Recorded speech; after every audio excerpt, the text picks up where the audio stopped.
The Minish Cap is a Zelda game about a sacred blade, the Picori blade, later known as the Four Sword. But what if we didn't have Four Sword? What if we didn't even have one sword? Well, then we couldn't beat the game, because the sword happens to be rather important. But how important? How much do you actually need to use a sword throughout the game? A long-standing mystery piquing the minds of scientists and philosophers for centuries. Today, we're going to find out how many times you need to use a sword in The Legend of Zelda Minish Cap. Thankfully, the sword combat in this game is very simple, centered around one basic horizontal swing.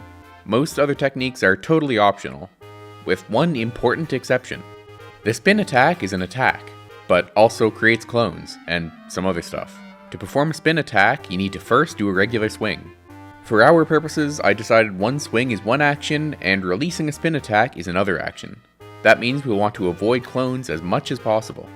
But that's about it for the preamble, so let's get started. Blah blah blah blah blah, and we have a sword. Now the actual challenge begins. The first destination is the Minish Woods, which is on the other side of these branches. We've already run into the first obstacle, and it's so early on we don't have anything to work with. Town is blocked by carpenters, north is blocked by branches, west doesn't help. I tried throwing bushes at it, luring Octoroks to shoot at it, rolling into it, nothing helped. So already this marks our first sword use. Yes, I know, but things will get much more interesting when we have more tools and options. In the Minish Woods, our next obstacle is this useless hat. Watching him die doesn't help, we actually need to save him. But thankfully, this time we do have other options. Instead of using the sword again, we can pick up the grass and throw it. Nothing more happens until we get to the first dungeon. Dungeons are going to be the true formidable challenges of our quest. Not this one though, this one's fairly easy. The first threat is an ambush by 3 terrifying ladybugs. We need this key and we have no alternative but to attack. However, we can reduce the number of swings needed by bumping them. With this key, we can get to the mini-boss, the Matter Pillar. There's nothing in this room to throw, and you can't carry anything in. But now we can finally put the sword away, and face no further challenge until the boss. Guess what? Pots. Guess what else? They do nothing. I tried throwing them, shooting them, but the sword is the only way to damage it. Blah blah blah, bombs, branches, oh look, bombs break branches. Runny Nose Kid, Heart Piece, and, spin attack. This guy won't let us pass without it, but we need the ability anyway, so whatever. The philosophical question we're faced with is this. Does this count as a sword use? Sword Guy mind controlled us to perform it, so does it count? I don't fucking know. Bottle, green water, jewelry, climbing, rain, blah blah blah blah blah, and fire temple. Or cave of flames. Now that we have bombs, we can beat most enemies with no issue. But this dungeon has more than just enemies. This dungeon has switches. Switches exist for one purpose. To switch. You can't switch with bombs, or wind, or shield. Once again, the only thing that works is a sword. It wasn't all bad though. A few minecart rides later, we have the turn things upside down spell. And all that remains of this dungeon, apart from another dumb switch, is the boss. The boss of this dungeon is fairly simple. Flip his shell, and damage him. Dropping bombs doesn't work, because they fall through. Throwing them doesn't work, because they fall through. But you know what does work? This took ages. And then I ran out of bombs. So I had to go back up, stock up on bombs, and do it all over again. But finally, we did it. And for our efforts, we get another sword. Oh goody. With this new sword, we go to the Elemental Sanctuary and get the cloning ability, which we're forced to use immediately in a tutorial, and again to leave. The next destination is the Trilby Highlands, which is behind this 2x2 block. We can easily pass this obstacle by pushing it. There's no way around it. No issues on the way to get the Pegasus boots, and now, in the Caster Wilds, we can get the bow by killing these blue ladybugs. Simple enough. To get one of the yellow kinstone pieces, we fight the first Dark Nut, and for this, we have an astounding strategy. Bombs, which damage the Dark Nut about 1% of the time. In the Wind Ruins, among the rubble of this forgotten civilization, we come across an old foe. Switches. There's no way through this room without switching several Armos. But now let's get into the next dungeon, the Fortress of Winds, a fortress with no winds. We need to clone ourselves to activate these switches, but that's just for a compass, so who cares about it? What we do care about is this key, which is on the other side of these 2 large blocks. Not a good start. But surely the other tower will be better, right? Nope. So that's already 8 sword uses in this one dungeon. Not good. Thankfully we do get some victories. We have plenty of nondescript skulls to kill these floor masters with. This gives us a Minish portal, which we can use after this door is opened. And to get another key, we need to clone. This temple is proving quite a problem. Key, door, Minish, key, door, and Molmits. Now we're talking. With these, we have no further issues. Arrows and bombs kill the boss, giving us the Ocarina. 3 dungeons completed. We've taken some hits to our dignity, but we've still used the sword less than most people within 5 seconds. Now our target is the Temple of Droplets, which is blocked by some pebbles. In order to get there, we need to get all of the books back to the library, obtain the flippers, and swim. This journey proved quite perilous as the first book is in the rafters and can only be knocked down by, yet again, using clones. Water, cats, fountain, using the bow for some reason, books, and finally, flippers. With this, we can finally reach the next dungeon. Things start off pretty well. Swimming, floating, dying, boomerang, ice puzzles, but then, this big switch. The big brother of little switches, an ancient threat which requires 2 sword uses. The next portion of the dungeon goes pretty smoothly again. We fight another big chew, with bombs this time, and now we have the most useful item in the game, the lantern. The lantern can light up dark rooms, but you know what it can't do? Basically anything else. So... And immediately in the very next room, 3 switches, and clone panels, and another large block. It's starting to seem like the sword is fairly important. In positive news, the next mini-boss is 2 matter pillars, so we get a bit of a break. If you consider throwing bombs in a dark room for 10 minutes to be a break. And as a final send-off for this Forsaken dungeon, we need to activate the final switch. But surprisingly, the boss doesn't need the sword at all. And now we have the third element, and you know what that means.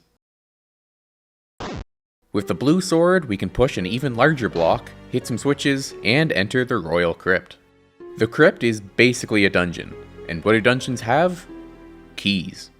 And also locks. The left key requires clones to obtain, and so does the right. The old man gives us the thing and warps us out. Now, we can head toward the clouds. But, okay, this is really time consuming and surely requires a few sword uses. But, I happen to know of an alternative. Earlier on, I fused kinstone pieces with this man. This spawned a portal, which takes you to another house, which happens to be in the cloud tops. But you're not supposed to know that yet, because these NPCs block you in. This guy is preventing us from reaching the roof. But there's something very fascinating about the Ocarina. If you use it the same frame you touch a stairway, you'll effectively freeze the game, allowing us to do this. He doesn't seem to mind, and in no time at all, we've skipped most of the largest intermission and are already in the Palace of Winds. The palace that actually has winds. Right away, we need to push yet another large block. But after that, and after using most of Hyrule's inventory of bombs, we get the Rock's Cape. The cape can fly, but you know what it can't do? Hit these switches. You need to clone yourself. Or that's what you thought, but I'm not letting these switches defeat me so easily. This is the dawn of a new era. We're claiming our dignity back, and it starts right here with bombs. If we place 2 of them fast enough and position them just right, that is the stuff. A victory for the swordless community. And then there's another large block. And then there might have been another large block, but then we have more standing switches, which once again are no match for our gaming prowess. To reach the big key, we need to press these 4 switches, and the room teases us with 8 pots. But no matter what I tried, I could only push 2 of them onto switches. There was just no way to get another one away from the walls. But let's not dwell on that, because now we can get the big key and descend to a fated battle against the Guardian of the Palace, the Red Dark Nut. That leads us to the second half of the dungeon, which was refreshingly uneventful, up until the boss. which was quite possibly the most obscene thing I've ever had to do in my life. This is the Gyorg pair. You're supposed to fight them by cloning yourself to hit all 3 eyes at once. But bombs can be placed here, so we're saved, right? More like under new management. The timing to hit all 3 eyes at once is stupidly tight, and half the time the eyes open in a configuration like this, so you just need to wait. This took years off of my life. After each phase, you need to fight the smaller male Gyorg. And guess what? Bombs don't work here. They immediately fall, and no other item has any effect, so for this one, we do need to use the sword. Bombs, spin attack, more bombs, and we run out of bombs. I did the entire thing again to be absolutely sure, but a full 60 bombs just isn't enough. So the lowest I could get was 7 sword uses to end this nightmare. But finally, it's over. We grab the final element, and the only challenge that remains is Dark Hyrule Castle. It begins in the Elemental Sanctuary, just like the first time with 1 mandatory swing as a tutorial and 1 to leave. But this time we also need to deal with these Muppets. Now that we're inside the castle, things go okay for a bit. This block isn't required, and most of the puzzles don't require a sword. But our time is cut short by the stupid king who needs to be freed. Things continue to go downhill as we need to clone for these cannons, and these switches, and these cannons, but that gets us to the second half of the dungeon. This half is alright until our old enemy, the giant block, makes another appearance, followed by our old friend, the standing switches. With that, we reach the Black Dark Nut room.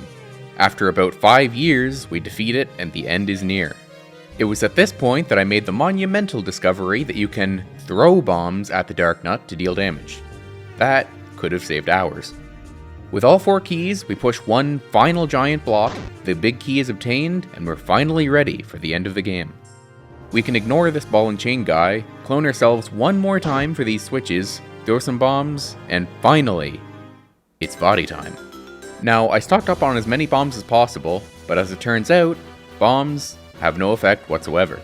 I tried every item in my arsenal, but it's almost like the game's story has been leading up to using the sword. Early on, I did find that you can slightly damage these little eyeballs with a pot, but all 4 pots can only kill at most 2 eyes. After that, we're on our own. As you might expect, this took a very, very long time, even rivaling the Gyorg pair. Before his final phase, we free Zelda. I tried everything possible to optimize, and in the end, the fewest sword swings I could possibly manage was 75. The credits roll, and the game is done. We completed our journey with 212 uses of the sword.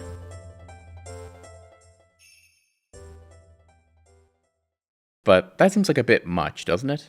Of course it does. That's way too much because this is just a baseline and not because I didn't do my research until afterwards. Remember that ocarina glitch we performed? That's only the beginning. This is the moment you've been waiting for. Now that we know roughly how much sword we need to beat the game normally, let's break it wide open.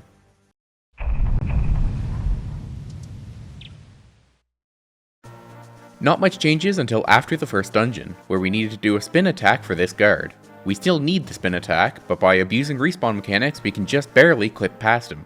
The fire temple remains the same, but things get interesting from here on. Right away, there's a glitch we can perform to reach the western wood without the red sword. This bypasses that block, but can we reach the next element without the red sword? Caster Wilds. On the high ground, you can pull up a P-hat, position it on the bridge, and sprint through it, pushing you onto the wrong layer.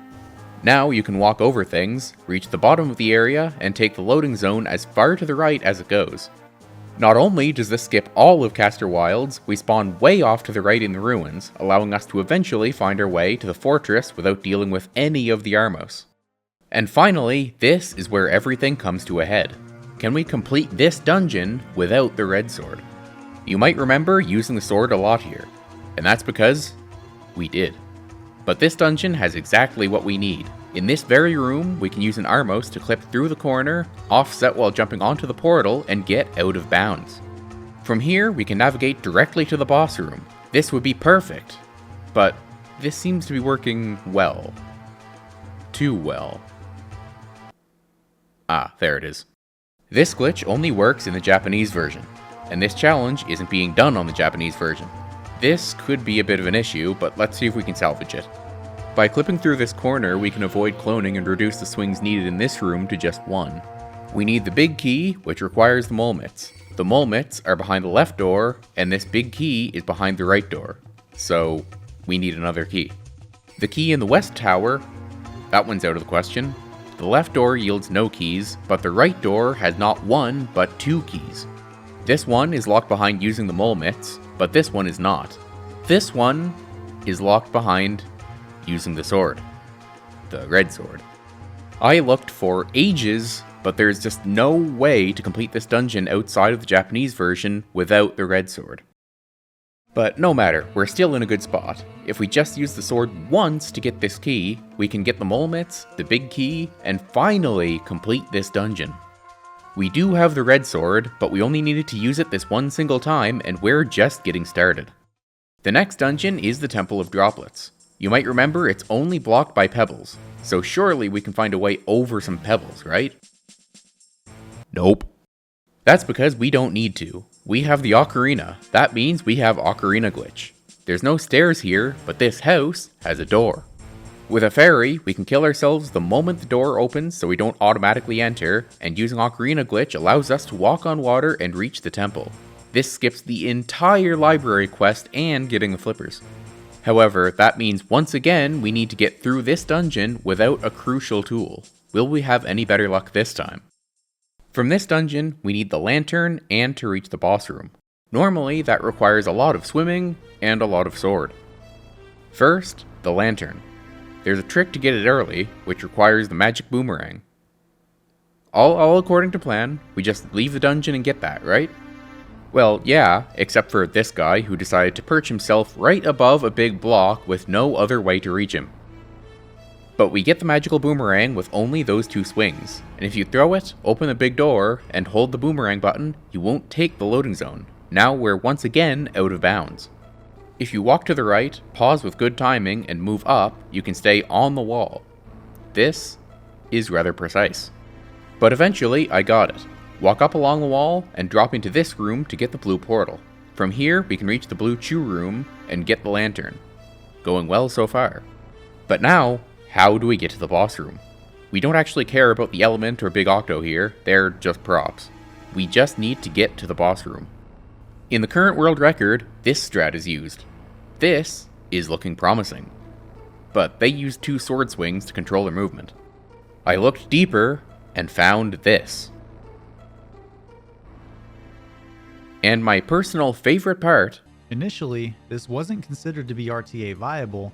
Perfect, brilliant, exactly what we like to see, no problem at all. Fairy, health, pot, push the pot, die to a bomb, shield the pot, ocarina clip, and assuming everything is done perfectly, we're in the boss room. Easy. Since the big octo still doesn't care about swords, we're done. We completed the Temple of Droplets without the flippers. And with that, we're down to one final element. Again. Now, I may be stupid, but I did notice that we don't need to go to the graveyard if we're skipping the cloud tops anyway, so we can just go straight to the palace. That's after getting the blue sword, because the palace starts right away with that stupid block. But don't worry, because we're getting our revenge on this dungeon. Remember where the next big block was? Right before it was a staircase, and that staircase just so happens to be completely broken. With perfect positioning, you can run over the edge and get out of bounds. Following this path will lead to a room with a small key much further in the dungeon. That was useful. Now, let's do it again. Jump out of this hole down right, conserve the direction with the shield, and make a high jump to go further out of bounds. Walk around this door, and now we can make our way to the big door room with a small key spare.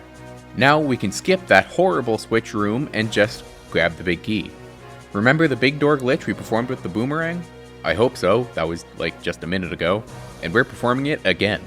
Once we're out of bounds, the route we must navigate in this final overworld dungeon is surprisingly forgiving, and we can skip everything else straight to the boss.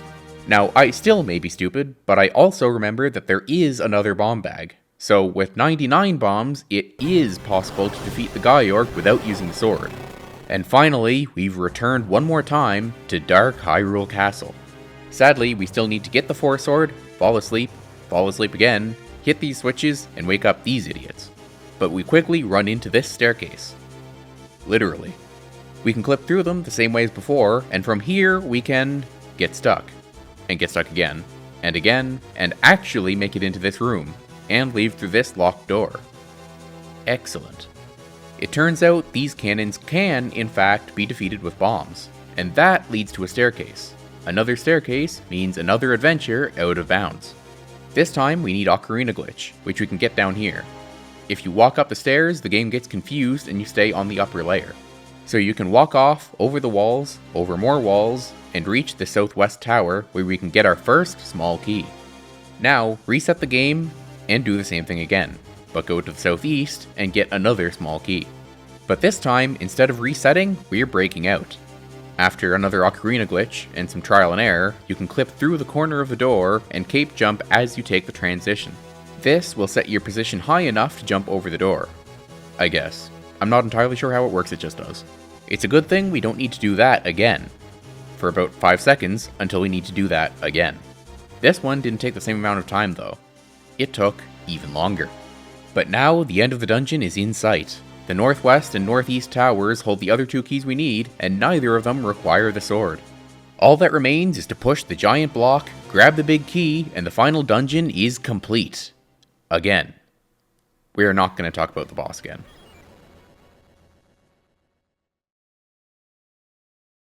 So, for those of you not already doing the math, the final count for how many times we need to use the sword in The Legend of Zelda Minish Cap is 155. That is more like it, and that is also probably wrong. There's definitely some ways this number could be brought down even further, for example, using the Japanese version. Plus, the final fight is kind of difficult to optimize, so despite spending hours on it, I'm sure it's possible to save even more. And there are probably also some more glitches I didn't know about. Let me know if there are any ways you can think of to save even more swings. I'd tell you to try it yourself, but this isn't a run I can recommend. I hope you liked the video. This one took a lot longer than expected, but turned out to be quite interesting. Subscribe, I guess, and until next time.